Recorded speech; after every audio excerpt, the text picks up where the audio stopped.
There's a particular kind of woman who steps into a room and you can feel right away she's not performing for anyone. She's not overdone, she's not following whatever's trending, and yet somehow she's the one you keep watching. That's Linda Wright, the Paris-based style icon who, at 70 years old, has quietly crafted one of the most admired wardrobes anywhere, not by piling on more, but by carefully editing things out. What makes her remarkable isn't what she chooses to wear, it's what she's decided no longer serves her. And today, I'm going to walk you through 5 things Linda released after 70 and what she put in their place, because number 5 honestly reshaped the way I think about my entire approach to getting dressed. Hey everyone, welcome back. If you're new here, I'm Parker Holloway, and today we are stepping into the brilliant world of Linda V. Wright and how she refines her wardrobe the way a writer revises a manuscript. She doesn't keep adding words, she takes out every one that doesn't earn its place. So let's get into it. Number 1, she left behind trendy prints and chose solid neutrals instead. Now, this is one of those shifts that sounds effortless until you genuinely try to stick with it.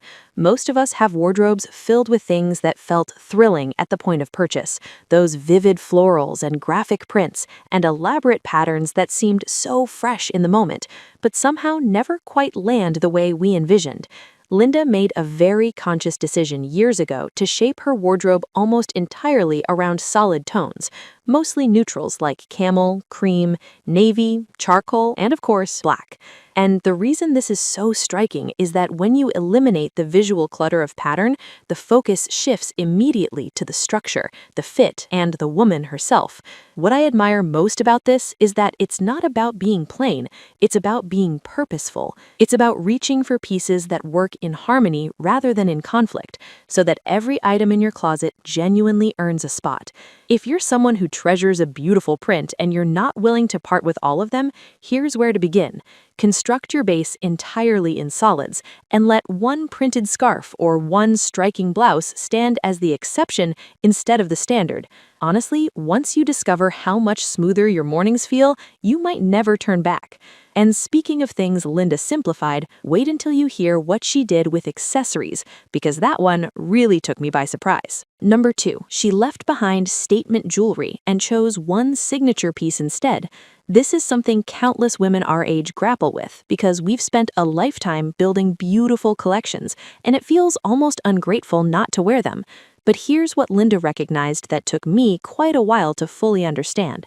When you stack 3 or 4 eye-catching pieces together, they end up drowning each other out.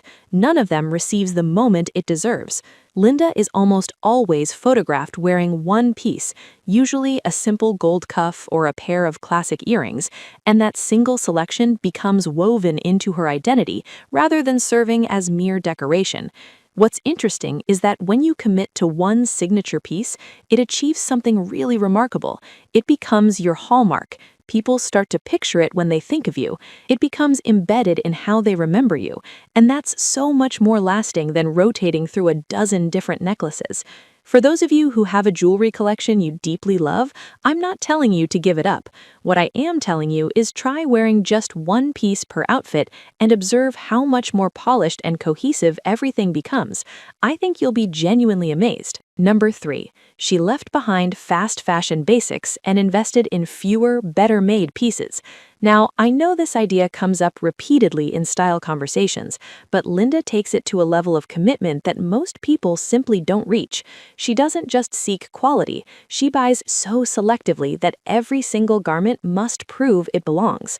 Her closet is famously modest in size for someone in the fashion world, and that's entirely on purpose. Most of us follow the opposite instinct.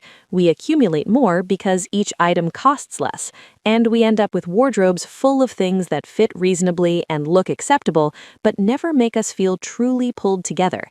What Linda does instead is she channels her resources into pieces with extraordinary fabric and craftsmanship, things like an impeccably cut cashmere sweater or a wool coat that hangs precisely the way it should. And here's the insight that might shift your whole outlook. She said that the cost per wear of a beautifully constructed piece you reach for 200 times is nothing compared to an inexpensive top you wear 3 times and never think about again. I love that perspective because it transforms what seems like spending more into genuinely spending less over the long run. If you're not ready to reimagine your whole wardrobe, start with a single category, perhaps knitwear or outerwear, and invest in one truly exceptional piece. You'll feel the difference from the first time you put it on. Now, everything I've walked you through so far, most women could get to with enough time and a solid closet edit. But rules 4 and 5 are different. These are the ones that I believe set apart someone who dresses well from someone who possesses real personal style. And Linda's thinking on both of these honestly changed how I view my own wardrobe. Number 4, she left behind age-appropriate rules and dressed for her own vision instead.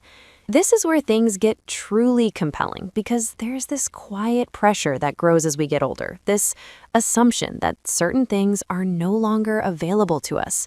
Shorter hemlines, sleeveless tops, bold red lips, whatever it happens to be. And what Linda does is she completely tunes out that entire discussion, not to be provocative, not to send a message, but because she simply chooses what she believes looks beautiful on her body right now.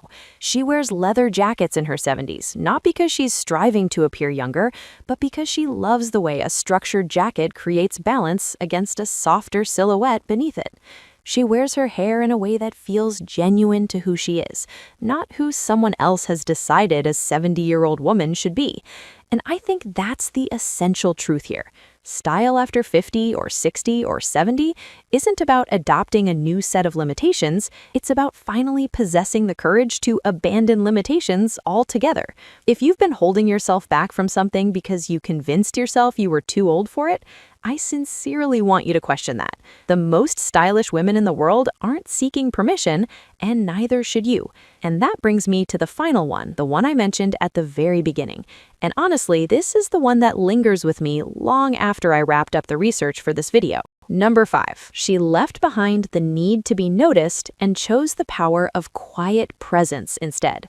This is the one that truly resonates with me because I think so many of us, especially as we journey through our 50s and 60s and beyond, carry this underlying fear that we're gradually fading from view, that the world is looking right through us.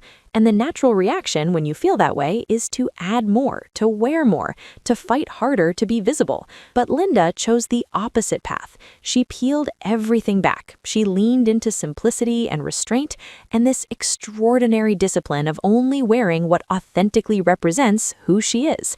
And what unfolded is something remarkable.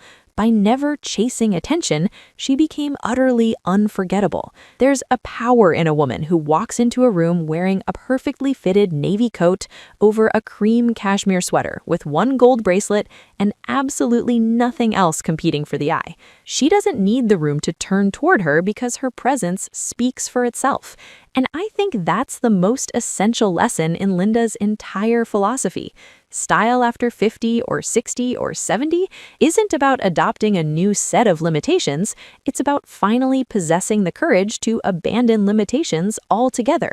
If you've been holding yourself back from something because you convinced yourself you were too old for it, I sincerely want you to question that. The most stylish women in the world aren't seeking permission, and neither should you.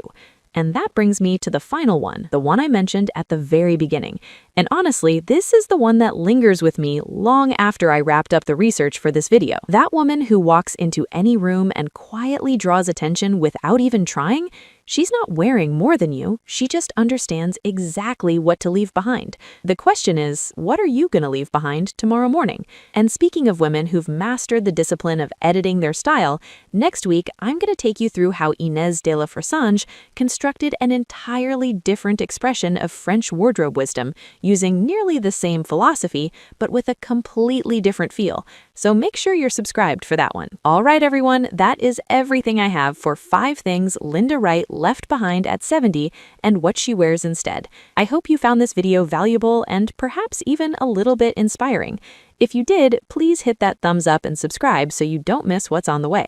I'd love to hear from you in the comments. What's one item in your wardrobe you've been hanging on to that you know in your gut it might be time to part with?